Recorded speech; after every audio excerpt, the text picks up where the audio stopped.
Tanggap tayo ng report mga kabrigada. Ang PNP nanawagan ho sa publiko na manatiling kalmado sa gitna ho yan ng mga kilos protesta laban sa korupsyon. Brigada CAF Austria, ibrigada mo!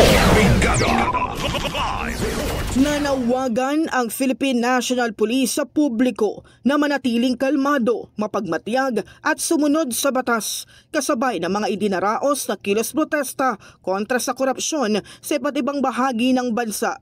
Ayon kay Acting Chief PNP Police Lieutenant General Jose Melencio Nartates Jr., bagamat ipinatutupad ng PNP ang maximum tolerance, mananatiling mahigpit ang pagpapatupad ng batas laban sa sinumang magsasamantala o magdudulot ng kaguluhan. Kasabay nito, nagpahayag din ng suporta ang PNP kay Pangulong Ferdinand Marcos Jr. na kumikilala sa karapatan ng bawat mamamayan na magpahayag ng saloobin basta't ito'y isinasagawa ng mapayapa at naayon sa batas. Tiniyak ng PNP na nakalatag na ang mga kinakailangang seguridad para sa mga nakadakdang demonstrasyon upang maprotektahan ang parehong mga nagpoprotesta at ang publiko.